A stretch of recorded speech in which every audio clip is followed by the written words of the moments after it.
"You're done, Ilara. Enough is enough," he shouted and fired her and then followed her. He had no idea that in just a few minutes he would fall to his knees in utter disbelief at what he was about to see. He fired her for being late every day, but when he followed her one morning and uncovered her heartbreaking secret, it changed both their lives forever.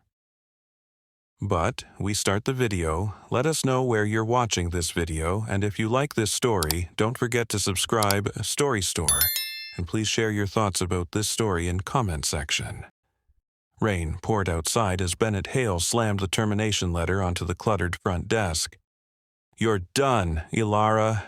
Enough is enough," he shouted over the hum of the busy morning shift.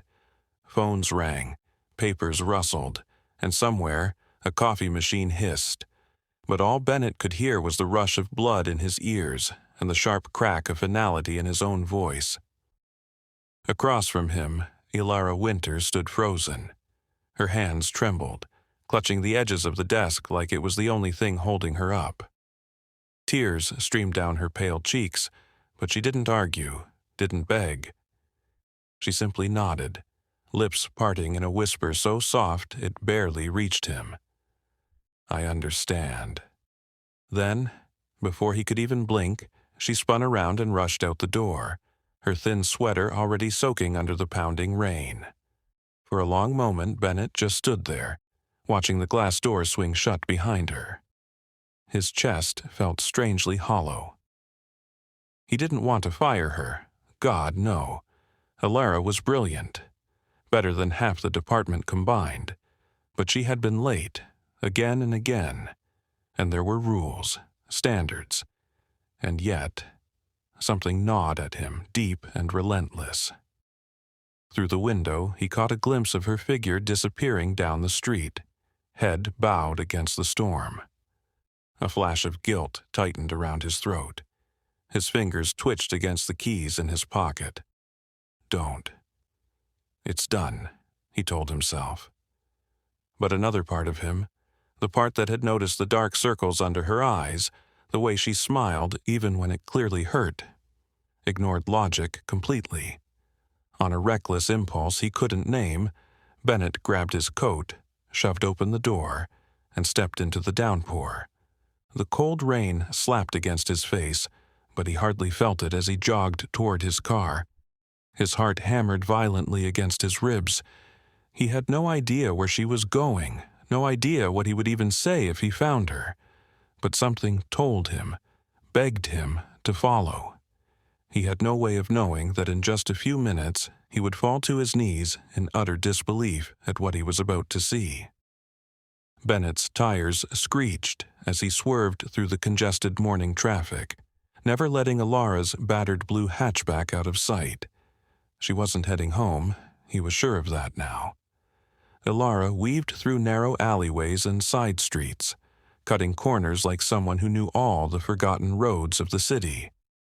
Bennett tightened his grip on the wheel, heart thudding in time with the windshield wipers. What was she running toward? Finally, her car jolted to a stop in front of a crumbling brick building. A faded sign swung in the wind. St. Evelyn's Care Center. Bennett frowned. A hospital? No, it looked older, sadder than that, almost forgotten. Through the blurry glass he watched as Ilara jumped out, clutching a small worn duffel bag tight against her chest. She ran inside without a backward glance. Bennett hesitated. Common sense told him to leave this alone. He had no right, he had already fired her. But curiosity, and something deeper he couldn't name, overpowered everything else. Parking across the street, he wiped the condensation off his windshield with the back of his sleeve. The storm outside mirrored the storm building in his gut. Who was she really? What had she been hiding behind those tired smiles and hurried apologies? Before he could talk himself out of it, Bennett shoved open the door and dashed through the rain. He was about to step into a world Ilara had fought fiercely to keep hidden. A world that would tear down everything he thought he knew about her. and about himself. Inside the center, everything felt muted, like the walls themselves carried the weight of sorrow. Bennett slipped past the front desk, weaving through faded chairs and the faint smell of antiseptic. He stayed hidden behind pillars and corners, his footsteps soundless on the scuffed linoleum. Then he saw her. Alara knelt beside a hospital bed, her back to him. The frail boy lying there looked no older than 8, his small frame dwarfed by wires and beeping monitors. At the sight of her, the boy's whole face lit up. "Mommy!" he cried, voice thin but bursting with joy. Bennett froze, the word slicing straight through him. "Mommy?" Alara leaned in, brushing the boy's hair off his forehead with a tenderness that tore at Bennett's chest. She laughed, a broken, beautiful sound, and kissed the boy's forehead. "You're my brave boy," she whispered, her voice shaking. Bennett staggered back, pressing himself against the wall for support. She was a mother fighting a silent battle. And he had fired her without ever once asking why she was late, why her eyes always looked a little too tired, her smile a little too forced. Guilt roared through him, deafening and sharp. He had judged her, punished her. Without knowing, she was carrying the weight of the world for someone who called her Mommy with the purest kind of love. And somehow, deep down, Bennett knew. This was only the beginning of the truth Alara had been hiding.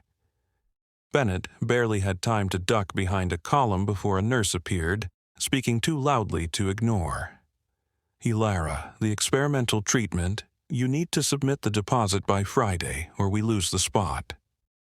Alara's entire body seemed to flinch at the words.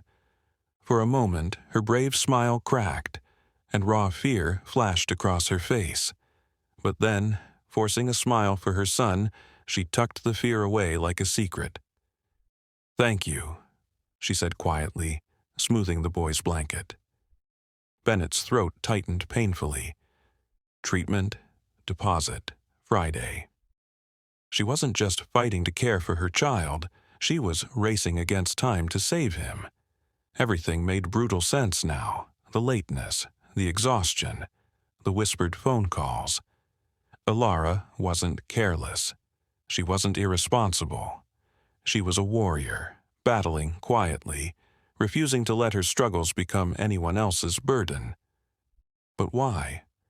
Why had she chosen silence instead of asking for help? Bennett clenched his fists. He had punished her without ever knowing the battlefield she lived on every day. He turned to leave, guilt weighing down every step. But even as he walked away, something gnawed at him, an instinct screaming that there was more. Something deeper. Alara still wasn't telling anyone. Something that could break her, or save her. Bennett sat slumped in his car across from St. Evelyn's for hours, rain streaking down the windshield like falling tears. He couldn't move, couldn't stop seeing Alara's exhausted smile, the little boy's fragile frame, the terror she hid so well. Memory after memory crashed into him. The way she always flinched when the office phone rang.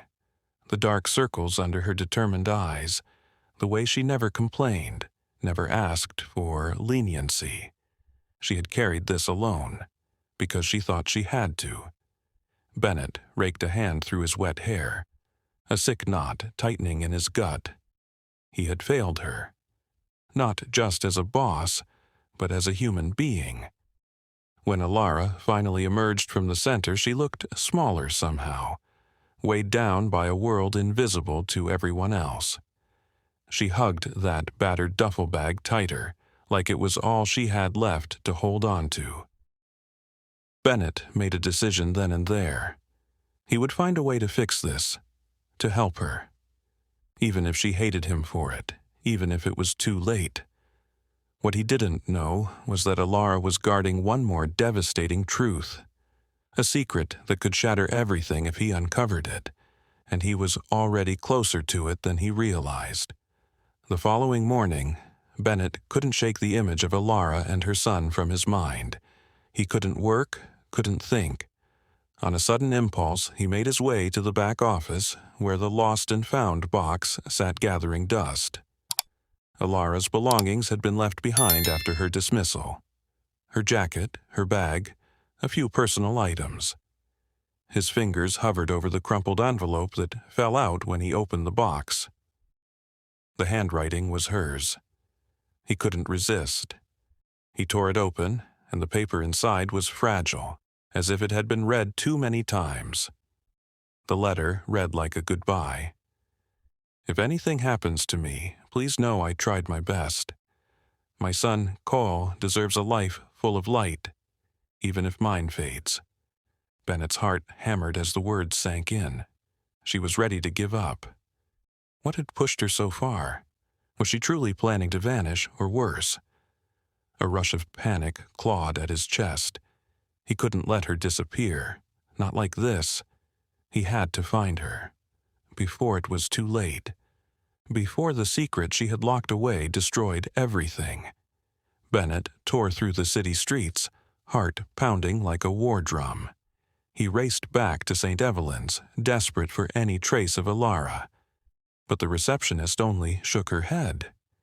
"She checked her son out this morning," she said. "No forwarding address, no explanation." The words hit him like a punch to the gut. Alara was gone. No job, no money. A critically ill child depending on her, and nowhere to turn. Bennett's mind raced through worst-case scenarios faster than he could breathe. She was scared, she was running, and he had pushed her closer to the edge. Frustration clawed at him. Where would she go?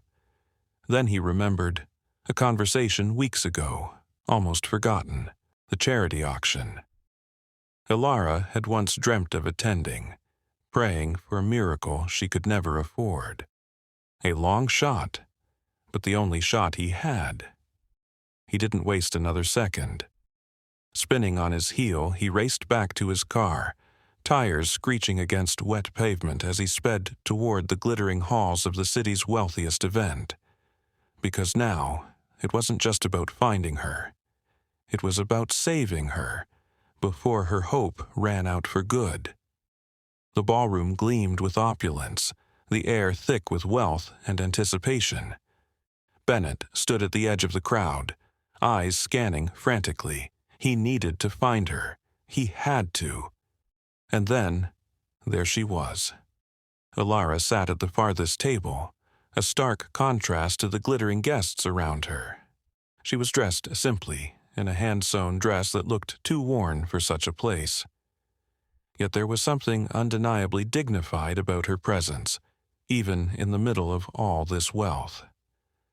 Bennett's pulse quickened as he watched her, her eyes darting nervously from the stage to the auctioneer. Then the microphone crackled to life. "Our final item tonight, an exclusive scholarship to Draycott Academy for a child battling severe illness." Alara's hand shot up, clutching a bidding paddle. Her fingers trembled.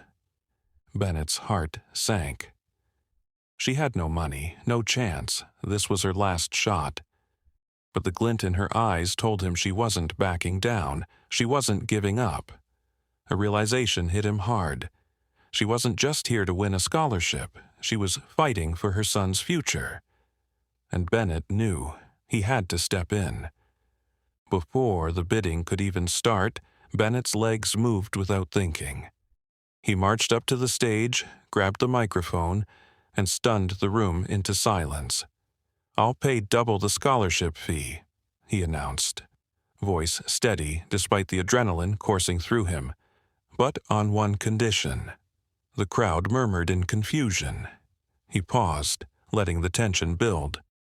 "Let it go to the child nominated tonight, the one who can't afford it themselves." Alara's eyes widened. Her lips parted in disbelief. She hadn't even bid yet, but he had just saved her son's future. The room buzzed with whispers, but Bennett didn't care. He didn't need their applause. He'd done it quietly, anonymously, so Alara wouldn't have to feel exposed. Tears welled up in her eyes as she realized. She looked at him, overwhelmed, grateful, and then, in an almost imperceptible gesture, she nodded. He stepped off the stage before anyone could ask questions, but the truth was already out. He had saved her, saved them both. But he wasn't finished yet. There was still more to do. The night was thick with unspoken tension as Bennett found Alara standing alone in the parking lot, the cool breeze ruffling her hair. Her figure was silhouetted against the dim glow of the streetlights, arms wrapped tightly around herself, as though trying to hold on to something that might slip away. He approached, each step weighed with guilt. When she looked up, her eyes were red-rimmed, but there was no anger, only a quiet exhaustion. "You should hate me," Bennett's voice cracked. "I fired you. I failed you when you needed help most." Alara's lips trembled, but she shook her head. "You didn't know. I didn't want anyone to pity me. I just wanted to earn it, on my own terms." Her voice broke as she continued. "I wanted to prove that I'm more than my circumstances." Bennett felt his heart shatter. The weight of her unspoken struggles, her strength, crushed him. "I'm so sorry," he whispered, his voice raw. "I should have seen it sooner. I should have fought for you." And then, without thinking, he dropped to his knees. The stars above seemed to hold their breath. "I'll make it right," he vowed. Alara stared, lost for words, but the silent promise between them began to heal the invisible wounds. Bennett could barely look at her. Alara stood there, frozen, her gaze locked onto the folded paper in his hand. The rehire offer, his apology, his attempt to right the wrongs he'd done. "I'm so sorry, Alara." His voice was thick with emotion. "For firing you, for not seeing everything you were carrying." He held out the offer letter, his hands trembling. "I failed you, but I'll make it right. I'm offering you your job back, with a promotion, management, better hours, full benefits, and—" he hesitated, heart in his throat, "a bonus that can help Kyle." For months, Alara's breath hitched, her hand reaching for the paper but pulling back. Her eyes searched his face, confusion and disbelief swimming in them. "You don't have to do this," she whispered, the weight of his generosity almost too much to bear. "I want to," Bennett insisted. "For once, let someone fight for you." Tears glistened in her eyes as she nodded, shaking her head in disbelief. "I never wanted anyone to pity me," she murmured. The walls she'd spent years building crumbling. Bennett stepped forward, offering her a future, and maybe, just maybe, the beginning of a different kind of relationship, one built on trust and understanding. Weeks passed, and the office felt different, lighter, more alive. Alara stepped into her new office, the one Bennett had set up for her, Cole's framed photo now proudly on her desk. Her confidence had bloomed, and with every new project, her strength shone brighter. No longer just a mother struggling, she was a force to be reckoned with. Bennett found himself stopping by more often, under the guise of work, but really just to see her, to see them. Coyle's treatments had improved, the weight of the world no longer resting solely on Alara's shoulders. She was finally breathing, finally living again. One evening, after a long meeting, Alara handed him a small envelope. Inside, Bennett found a crayon drawing. Cole, Alara, and himself, holding hands under a shining sun. Family? The simplicity of it hit him harder than any words could. Alara smiled shyly from across the desk. "Thank you," she whispered. Bennett's heart swelled with something new, something unspoken, a connection, a beginning. As he looked at the drawing, he realized Sometimes you have to lose something to understand how much it was meant to be yours. And in that moment, he knew they had all found their way home,